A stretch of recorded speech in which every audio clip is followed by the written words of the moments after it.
Hello and welcome to my first YouTube video where I'm going to show you how I stitched this hoop of potted plants. I started off with some linen that I sketched on with a pilot pen that gets removed with heat, and yeah, I'm getting straight into it with some straight stitches, and I'm using a 6-strand thread that's going to help me fill in the pot very quickly. I like to start on with the part of the hoop that gets me the most excited, and in this case it's this pot. I actually found inspiration for it on Instagram and I thought it was so cute, I just had to try something similar myself. This part was super exciting, especially because I was just getting started and getting into the rhythm. But yeah, this is a little bit of a fluff of thread, and I gently kind of got a piece out because I don't want to waste any. And yeah, I'm using a long and short stitch here, and I'm filling in all the remaining parts of the pot. It doesn't need to be too tidy because we'll be adding some details on top later on with a brighter pink. But yeah, if you just keep going, trying to go around the shape of the petals, then eventually it will sort of blend in. You can stitch on top of things as well to make it look more even, but yeah. This stitch now is a straight stitch, and I'm doing a lazy daisy for the little petals, and this will help further blend in that white where you won't even notice if there's any unevenness. And I also finished the white pot with a split stitch at the top and the bottom, and that kind of gave it this straight, very well defined outline.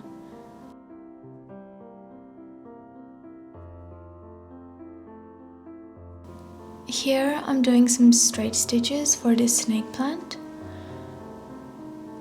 and there's really not much to it. I'm trying to follow that arrow shape, use two very contrasting shades of green and filling it in. I also lined it with this white thread, which is in 2 strands, I believe, to do an outline. But yeah, there's not much to it. Then I went to this basket and I did some sort of woven stitch. I don't know if there's a name for it, but I pretty much just did a bunch of straight stitches that were very long. And then I sort of woven the thread from left to right or whatever was easiest. And this took a while and it was a little bit painful, but I felt like the effect in the end was quite nice. You kind of go over and under and over and under, and it helps a lot to use the eye of the needle as opposed to the tip of the needle because it's more blunt and you don't run the risk of catching little threads or little strands of the thread, because that's a little bit of a disaster. I sort of did it at some point, but I kind of pushed the thread up and it ended up working just fine. But yeah, definitely not ideal.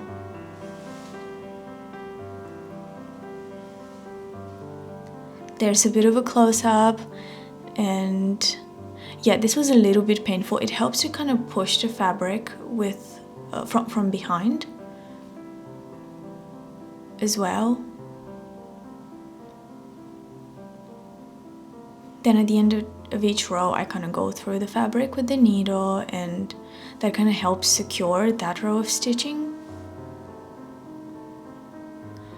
And when you get towards the bottom, it gets a bit harder to do the same woven stitch, so you can kind of go one by one and fill in whatever parts are uneven by sort of mimicking the pattern. But I do the same thing at the end with the split stitch, and that defines the bottom of the basket as well as the top. For the top, I did a stem stitch that was quite tight, but you can do the split stitch again. And then for the handles, I did a lazy daisy stitch, and I kind of, instead of securing it with one little stitch. I did a couple of them on either side to kind of make it look more like a handle. But yeah, it's pretty much securing a loop down with a bunch of little straight stitches around the top.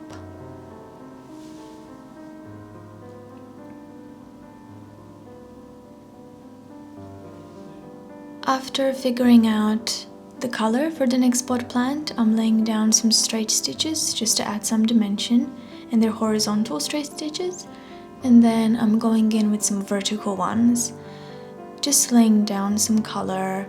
The next plant is going to be a string of pearls, and that's a hanging plant, so there's going to be a lot of stitches over the pot plant anyway. I just wanted something down that looked kind of cute. And I'm finishing off at the top with some little straight stitches. And yeah, to start on the plant, I'm laying down some green, and this is pretty much the stem. And I'm using 3 strands of this beautiful shade of green, kind of doing almost like a stem stitch. Then I'm doing some French knots here and there, and I'm using the same green color. Now I'm gonna introduce a different shade of green color later on, so when I place the French knots, I try not to work only on one area, and I also alternate how chunky the French knots are gonna be, so I'm either looping the needle around the thread once or twice, and that will kind of change the size of it. Now you're gonna see my DIY thread. So I pretty much just use strands of different shades, and then I combine them to make one long thread that has this marbled effect. So you can pick whatever you want really. I think I used a couple of strands of this very pale green and 2 more strands of a deeper type of green. And maybe to blend it, I can use the same shade of green that I use for the stem and the initial French knots.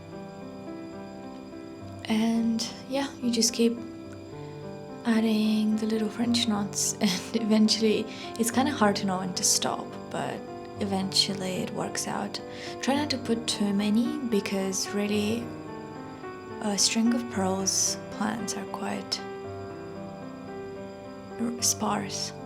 Now I'm finishing the pot for the snake plant, and I'm just doing a bunch of lazy daisies.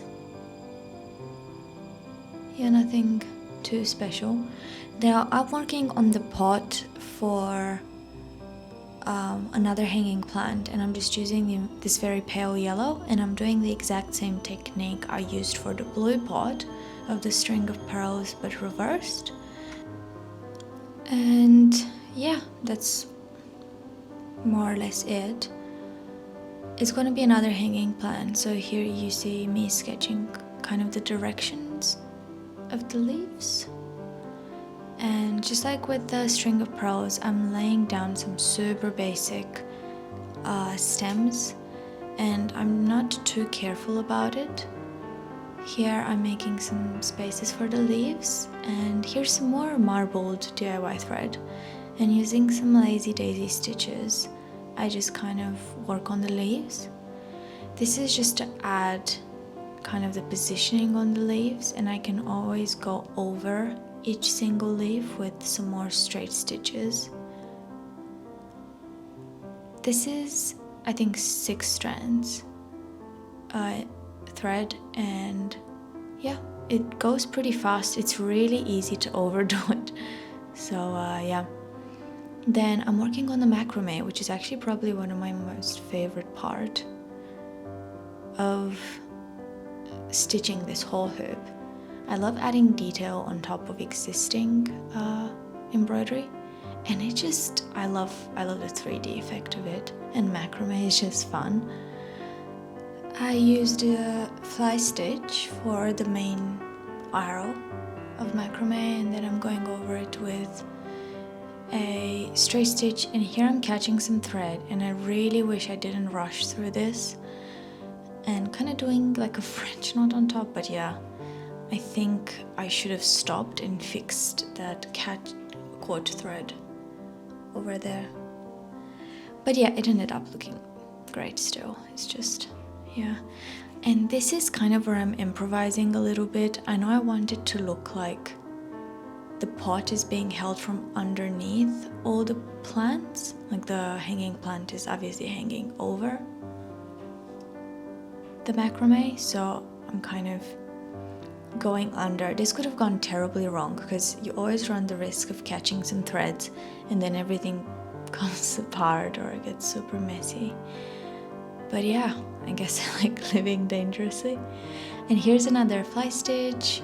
The fly stitch is actually really useful for this type of stuff. And I kind of just try to improvise. There's not really a rule for it. You can always take your time and see if it's missing something. You can always add a French knot here and there because that's really how macrame is done. Or maybe you can add another straight stitch, whatever you think really. This is my most favorite part of embroidery, just sort of looking at your hoop and figuring out whether it needs something or not. And another side note, just please don't mind my hands. I work as a part-time barista and my hands get a little bit dry. I was really looking forward to filming this and I almost didn't want the state of my hands to get in the way. But yeah, I will make an effort in the future. Yeah, now back to embroidery. I'm just securing a loop here down with a straight stitch at the very top, and I'll go over that same place a couple of times just to give it this impression of being tied down by something, and that should do it for securing that loop. And yeah, I guess now I decided to add another straight stitch with a French knot at the top. I kind of did both of them in one stitch, but you can definitely take your time and not do that. It's a little bit of a struggle, as you can see, but it worked. And I guess I just continue adding whatever I feel like it needs, depending on how you do all the macrame stitches. You might need something else. And here I'm attempting to fix that caught thread at the top by mimicking whatever I did with that little loop at the bottom of the pot. And yeah, I think it worked fine, but perhaps next time I'll fix my mistake as I go. And then I just chopped off the loop at the bottom and it gives it this flowy kind of look. Now here's the macrame for the blue pot of the string of pearls. And yeah, I decided to go with a slightly different look for this one. And I did like two very long fly stitches on either side, and I think one in the middle, if I remember correctly. Yep, and I did another one just there. And it's pretty much the same process as with the yellow pot.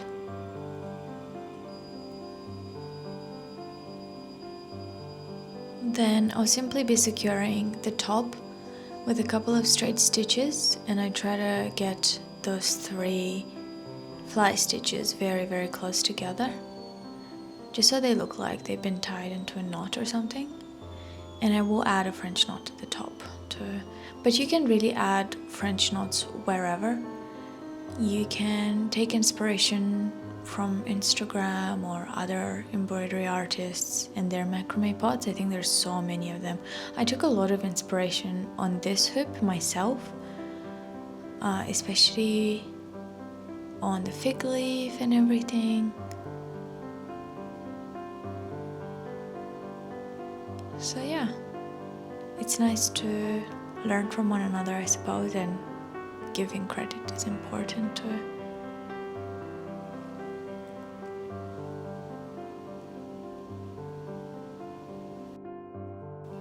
Once that's done with the top of the macrame, I'm gonna work a little bit on the pot. But yeah, just mainly doing some straight stitches horizontally. And that's this hanging plant done. Now this comes to the more difficult part of stitching the plant, and you probably can tell I left it for the end for a reason. So here's me doing the leaves, and I always like to work from the top to the bottom. I have 3 strands of thread in here, and I use 2 different colors. One that's a lighter green and another that's a little bit darker, but really that doesn't really matter as much. This sort of stitch is quite difficult because you have to take your time to place the needle right where it needs to be, and I think having quite a thin thread, so just 3 strands and going slowly and finer is the key here. And now using this very pale green shade, I'm gonna make the stem of each leaf. I'm not sure if that's the correct term for it, but yeah, it's really nice when it's contrasting against the darker green, but I think it's a nice detail to add, and it's quite visible on the actual fiddle leaf plant. And there's no right way to do it here. I just try to do 1 straight stitch at the middle and then branching out like a tree on either side. And now for the actual stem, I'm using a brown color. Now I really wish I had a different shade of brown, but it's all I had, I guess, because I'm not super excited of buying brown colors threads, so I just had this kind of very dark brown, but nonetheless. We are finally doing the ficus, which was my most favorite part of this hoop, the part I was looking forward to the most. And I started by outlining the leaf with this white, and I did it in an oblique kind of way with a bunch of straight stitches that were of different lengths. And I'm following this V shape that's pointing down in terms of the direction of the stitches. And now I'm going with a bluish type of green, and really the variegation on this plant is pretty chaotic, so you can't really go wrong. Just as long as you stick with the same direction, oblique direction of the stitches, they're all gonna make sense together. And you can add other colors like this baby blue, and later on it's gonna be that same pale pink that I used for the petals on the pot. And I'm really just adding stitches here and there, kind of seeing what looks right. Then I'm using a 2-strand pink color that's a bit more fuchsia, and I'm using it for the stem of the plant. And I will also be using it for the edges of the ficus to kind of make it a bit more defined and make it stand out from the linen background, which is quite pale itself. Then I'm adding more detail, and I'm very much improvising here, just seeing what it needs. There's no right or wrong way to do it, and this is my favorite part of embroidery because you really just kind of make it your own, and it's like an exploration. There's a lot on Instagram for inspiration and everything, so yeah, it's the fun part. Don't worry too much about being precise, or at least I don't. Then I just move to the next sleeve, and when you have the thinner ones, you can sort of make them all big, then I suppose it would be easier. But if you want to have some leaves that are seen from the side, then you'll just be a little bit mindful of the fact that you're only going to be stitching half a leaf as opposed to a whole one. And then I am starting on the stem, which is going to be another 2-strand bluish green. And yeah, that's it, done. Then I'm adding a bit of detail on the ivy plant, which is pretty much a straight stitch over some of the leaves. in this white color, and it's kind of meant to add more variegation where I feel like there wasn't enough. I also used the straight stitch in 2 strands to add a bit more of a point to the leaves. And yeah, this is all done. If you've made it this far into the video, thank you so much for watching. This was so much fun to make and to film, and I hope I'll see you on my next video.